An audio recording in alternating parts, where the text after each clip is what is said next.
So far this semester, we've looked at the Newtonian approach to the world. So we've talked about kinematics, where we related position, velocity, acceleration, and time, and then learned a little bit more about how to calculate that acceleration by looking at forces.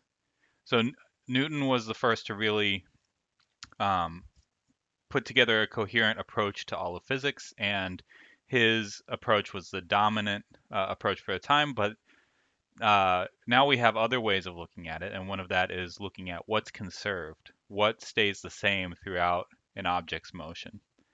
And so now we're going to start talking about energy and momentum. So one of the early champions of the idea of this sort of conservation approach is a somewhat overlooked figure from history named Émilie du Châtelet. And we have a quote here from her: "I love study with more fervor than I love the world." So she lived during the 1700s. She was a member of the nobility and sought the best teachers that she could find to study math and physics because that was what she was interested in. She was exposed to Newton's ideas by her lover, who was Voltaire. Voltaire had been banished from France for a time, and during that time went and stayed in England, where he was learned about Isaac Newton's ideas, and he came back to France and championed those ideas over the physics of Descartes, who had some ideas of his own that weren't quite right. Um, so Émilie du Châtelet did a lot of work translating Newton's published works into French to help spread that in France and promoting his ideas over the ideas of Descartes. And she also extended Newton's work with examples and experiments of her own. So one of the debates of the time was what is the vis viva, which is Latin for living force. So this doesn't have to do with anything to do with living creatures, but it was they were saying what's the quantity that stays the same throughout an object's motion. And Newton was really, and a lot of other people at the time were really committed to the idea of momentum, which depends on the velocity of an object.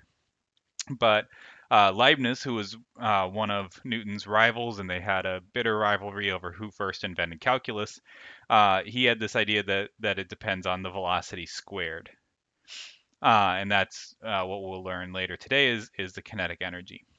All right, so as we'll learn later in the semester, both of these concepts turn out to be important, and you can't just focus on one or the other. But the people who were championing this idea of kinetic energy, that was very important to say, okay, Newton didn't have all of physics figured out. There's other ways to approach it that are also useful.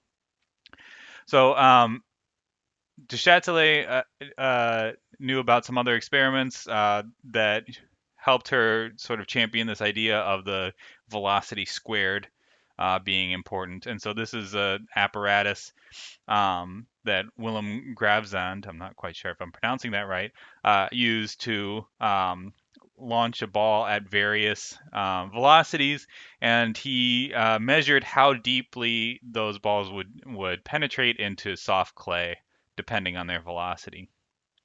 So we can see here that if the velocity doubles, then the depth that the ball penetrates into the clay actually quadruples. So that means that the whatever that is, as we'll see, is the energy of the ball depends on v squared.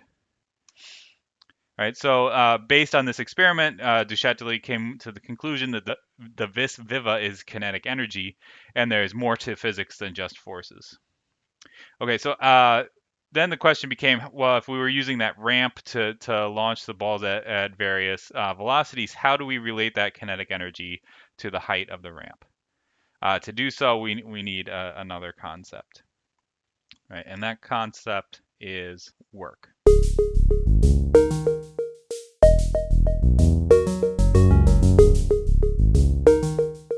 So work is equal to the force that's on the object times the displacement that the object moves, and times the cosine of the angle between the force and the displacement. Now, I like to think about it in a different way oftentimes. I like to group the f and the cosine theta together.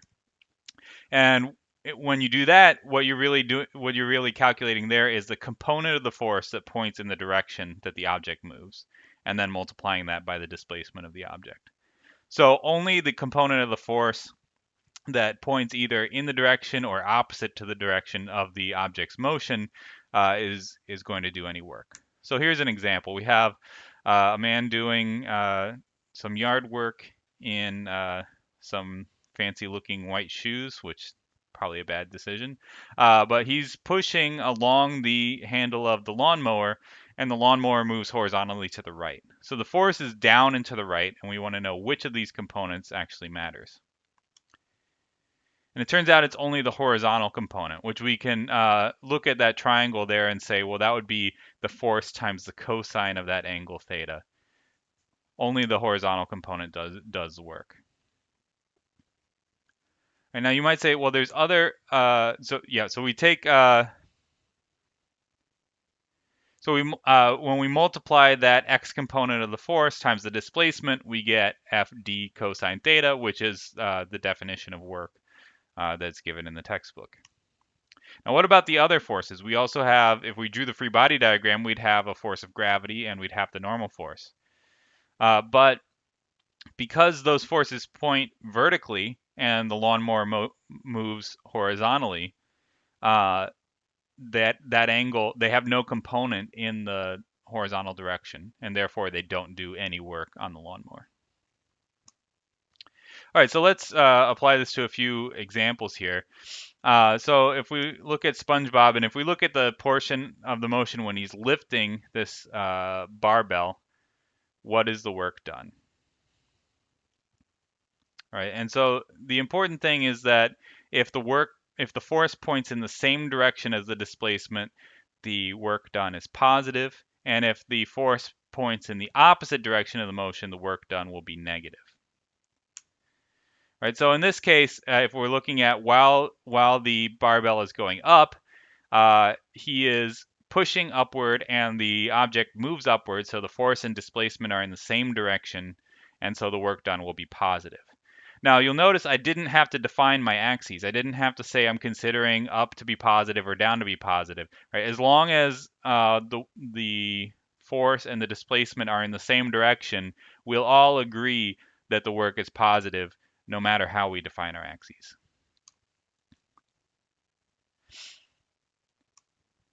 All right, now let's look at Mr. Krabs, who is getting ready to do a bench press, and he takes the weight off and then he lowers it toward his chest. So if we look at the work during the motion while he is lowering the barbell, would that work be positive, negative, or zero? Okay, so the weight is moving downward, but he has to exert a force upward. Right? If he doesn't exert that force in that direction, then the weight would crush him.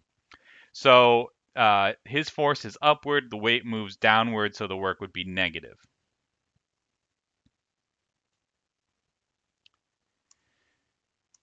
All right, finally we have SpongeBob here holding another barbell, and he's just holding it in place.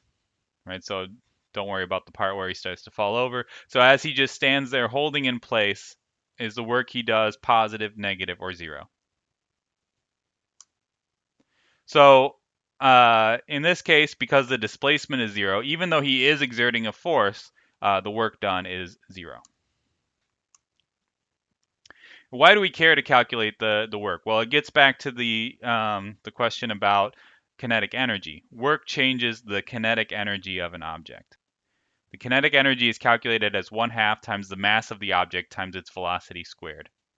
Right, so the work is the change in energy. So if you calculate the final kinetic energy and subtract the initial kinetic energy, that will be equal to the work. Right, so what the work is a force times a displacement, as long as you take the right components into account. And what the work does is it changes kinetic energy.